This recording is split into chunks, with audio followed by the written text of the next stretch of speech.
A torcida do Fluminense comemora como um título, um jogo que na prática vale mais como uma pré-temporada do que propriamente como um jogo importante aí no ano, já que é bem provável que as duas equipes estejam classificadas aí para a fase final do Campeonato Carioca. É claro que ninguém gosta de perder, perder é muito ruim, mas pelo menos esse jogo trouxe algumas coisas positivas aí que a gente vai conversar nesse vídeo.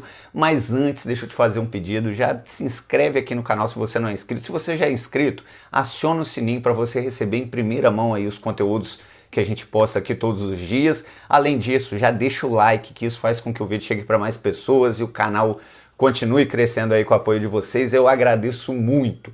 Bom, vamos lá, o Flamengo apresentou algumas coisas bem positivas, tem uns pontos negativos também que a gente precisa conversar. Entretanto, não é terra arrasada, já que principalmente a coisa mais positiva é que novamente nós temos treinador.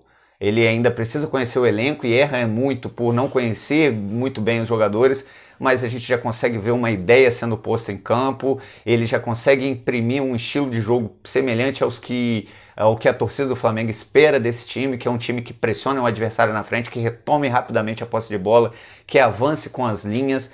Aliás, a linha defensiva com 3 zagueiros funcionou, com o Felipe Luiz sendo uma possibilidade de armação de trás.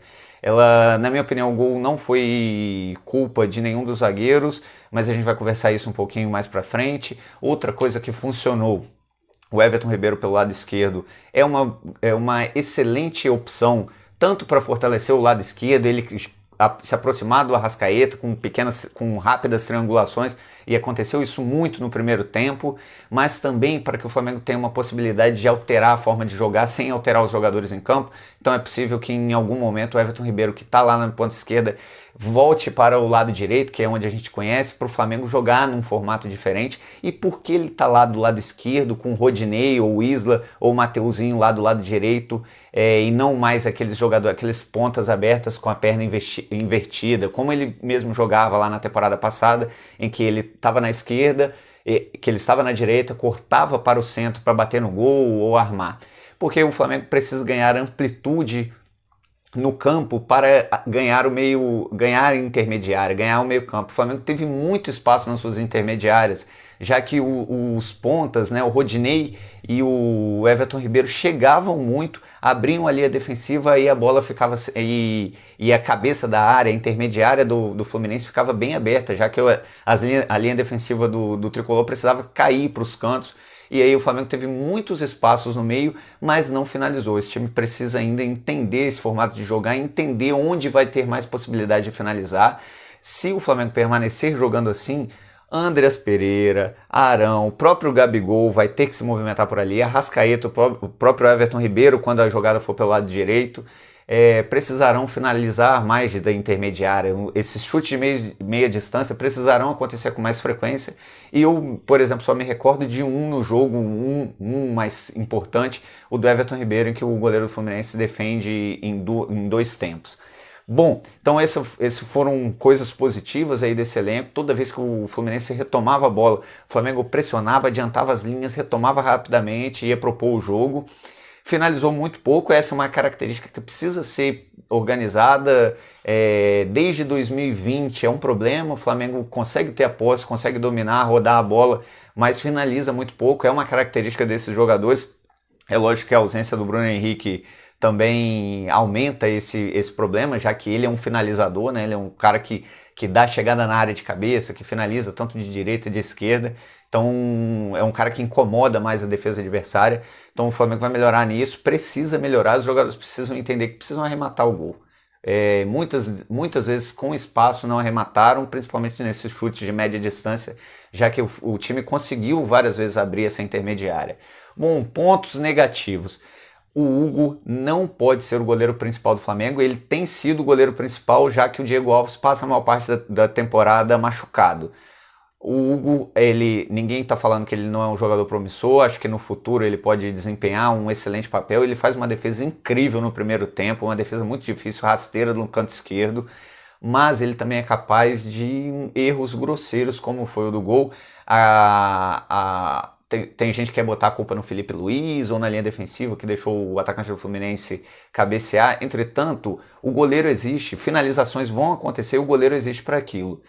A finalização foi uma finalização fácil de defesa, era para ser uma defesa, era para ele encaixar a bola, segurar e sair para o jogo, e ele vai com a mão meio mole, a bola entra. Já não é o primeiro erro do Hugo. O Hugo ainda não é um goleiro confiável para o time principal do Flamengo. Se ele permanecer titular do Flamengo, pode acontecer com ele o que aconteceu com o Muralha, que a torcida começar a perder a paciência e afundar o jogador no mar de críticas que ele vai ter dificuldade para se recompor depois.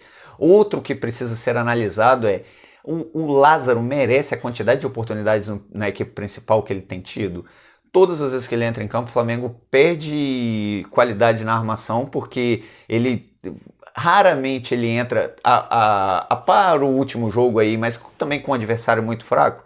Ele entra da poucas opções ofensivas e é praticamente nulo do ponto de vista defensivo. O Arrascaeta, cansado, estava dando mais opções do ponto de vista de movimentação ofensiva e, mais do que isso, estava marcando mais, ocupando mais espaço do que o Lázaro, como um garoto entrando no segundo tempo. A minha impressão é que ele se porta como se ainda fosse o grande craque da base, mas ele está jogando no time principal, ele é um garoto que precisa lutar por ter um mínimo espaço nesse elenco recheado de craques. Eu acho que ele ainda não caiu nessa realidade.